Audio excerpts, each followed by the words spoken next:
Present simple versus present continuous. A deep dive.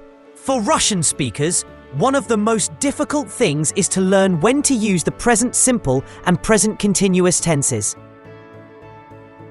In Russian, a single present tense is usually enough to express general states, habits, and immediate activities or future arrangements. Whereas English makes a strict grammatical distinction between these two groups. First of all, the present simple describes what is always or generally true. When we say the earth revolves around the sun, or she works at a hospital, we're talking about permanent or long-standing situations. The present continuous, by contrast, is the tense of the immediate moment. When we say she's working on a project, or it's raining outside, we're drawing attention to actions in progress.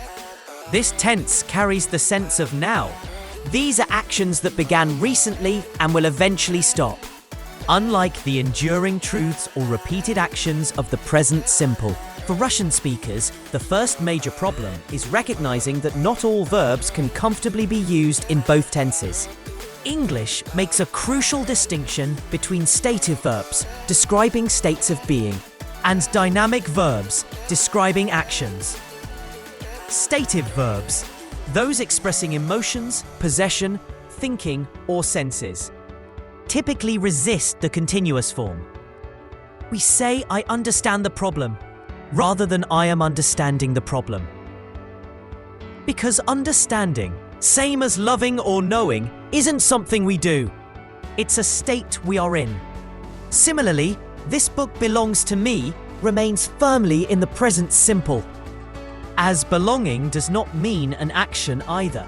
There is another, more serious problem with verbs that can function as both stative and dynamic, changing meaning depending on the tense. The verb to have provides a classic example. In its stative sense, I have a shower, it indicates that a person owns a shower, not a bathtub. Or we say, I have a shower every day, for example, a habit, and demands the present simple.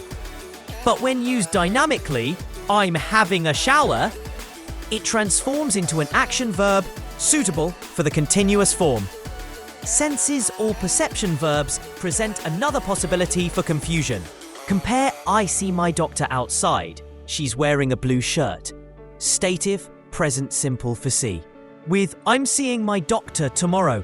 I have an appointment. See is dynamic here, present continuous. The first describes a passive act of visual perception, while the second refers to the active arrangement of a meeting. Similarly, this food tastes delicious, stative. Versus, the chef is tasting the food, dynamic. This shows how the same verb can express either a quality or an action. The verb to think can trip us up as well.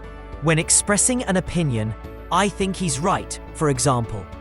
We use the present simple, I think, because we're describing a mental state, and then a clause, he is right.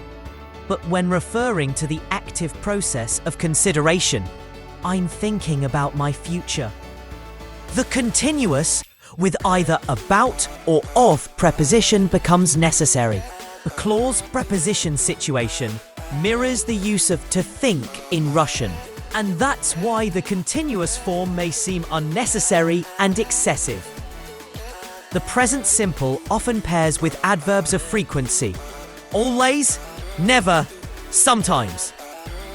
While the continuous frequently appears with temporary time expressions. Now, at the moment, tonight.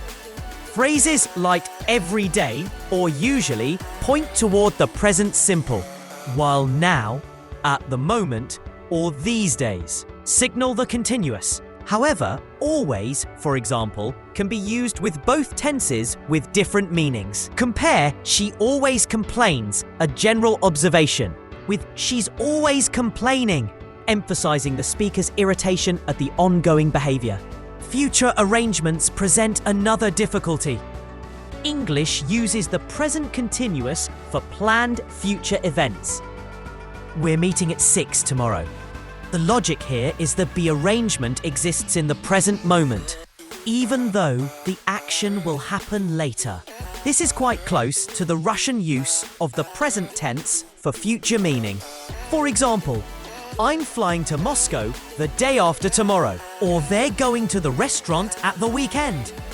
We can also use present simple for future when we mean some kind of a timetable or a schedule, and not our personal arrangement.